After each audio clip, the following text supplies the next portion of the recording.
नमस्कार, आप देख रहे हैं KR न्यूज टाइम्स। बड़ी खबर झांसी के बबीना क्षेत्र से, जहां फैक्ट्री में हुए दर्दनाक हादसे के बाद आखिरकार पीड़ित परिवार को आर्थिक सहायता मिल गई है। झांसी जिले के थाना बबीना क्षेत्र के ग्राम नया खेड़ा स्थित इंडोगफ फैक्ट्री में 20 मार्च 2026 को हुए भीषण धमाके में जान गंवाने वाले मजदूर नवल यादव के परिवार को बुधवार को आर्थिक सहायता प्रदान की गई। बबीना विधायक राजीव सिंह पारीछा स्वयं अधिकारियों के साथ मृतक के घर शास्त्री नगर पहुंचे और परिवार को 25 लाख रुपए का बैंक ड्राफ्ट सौंपा। 37 वर्षीय नवल यादव की इस हादसे में दर्दनाक मौत हो गई थी। उनके निधन से परिवार पर दुखों का पहाड़ टूट पड़ा। मृतक अपने पीछे पत्नी, 80 वर्षीय वृद्ध पिता और 2 छोटे बच्चों 14 वर्षीय अमन और 8 वर्षीय चमन को छोड़ गए हैं। घटना के अगले दिन 21 मार्च को जब शव घर पहुंचा तो परिजनों ने मुआवजे की मांग को लेकर विरोध प्रदर्शन किया था।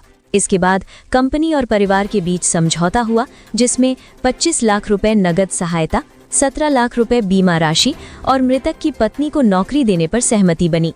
ये समझौता विधायक की पहल पर लिखित रूप में तय किया गया था। बुधवार को इस समझौते के तहत सहायता राशि सौंपी गई। इस दौरान पुलिस क्षेत्राधिकारी सदर रामवीर सिंह और थाना प्रभारी विनय कुमार साहू भी मौके पर मौजूद रहे। विधायक ने परिवार से मुलाकात कर उन्हें सांत्वना दी और भरोसा दिलाया कि कंपनी की ओर से अन्य मदद और नौकरी की प्रक्रिया जल्द पूरी कराई जाएगी। इस दौरान पूरा माहौल गमगीन रहा, हर आंख नम थी। एक मजदूर की मौत ने पूरे परिवार की जिंदगी बदल दी, लेकिन उम्मीद है कि ये सहायता उनके जीवन को संभालने में मदद करेगी। जैसा कि आपको जानकारी है कि अभी हाल में 5-6 दिन पहले एक बड़ी घटना हुई थी इंडोगल्फ फैक्ट्री के अंदर, जिसमें नवल यादव जी थे जो वहाँ पे कर्मचारी थे, ड्राइवर के रूप में साथ वहाँ सेवाएं दे रहे थे, और उस घटना की चपेट में आकर उनका निधन हो गया था, दुखद निधन हुआ था।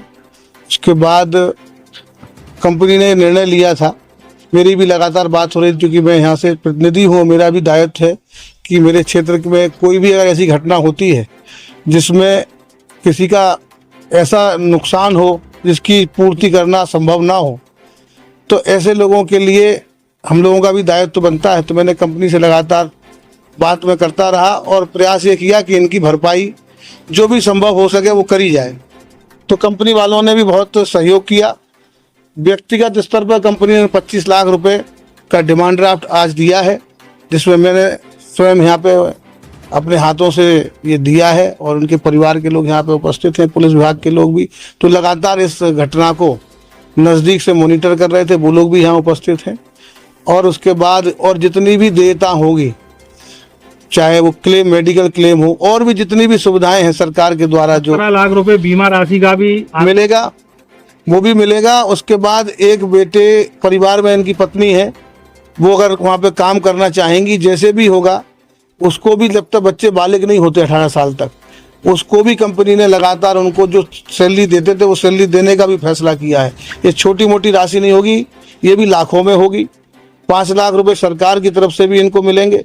ऐसे लगभग अगर उसको सबको जोड़ा जाए, टोटल आकलन किया जाए, तो लगभग 70 लाख के आसपास की फिगर होती है, जो मैं समझता हूं कि झांसी के इतिहास में इतनी बड़ी फिगर नहीं है।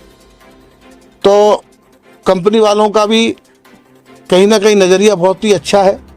उन्होंने भी अपने कर्मचारी के प्रति एक बड़ा दिल दिखाया, और हमारे प्रशासन का भी सहयोग लगातार रहा, और क्षेत्र के लोगों का भी सहयोग रहा, और इस परिवार का भी सहयोग रहा कि उन्होंने इस बड़ी घटना को एक ईश्वर की मर्जी के रूप में स्वीकार किया कि भाई ईश्वर से बढ़ के कुछ नहीं होता। इस घटना को स्वीकार किया, और जो बेटा है जो नहीं है आज इन सबके, हम सबके बीच में, तो उस चीज़ को भी उन्होंने ये मान के चले कि भाई ठीक है, ईश्वर की मर्जी है। और जो आर्थिक जो परेशानी आती उसके लिए कंपनी ने और सरकार ने और बाकी सब जितने भी विभाग हैं उनके द्वारा जो सहयोग मिलेगा उससे उसकी भरपाई करने की कोशिश करेंगे।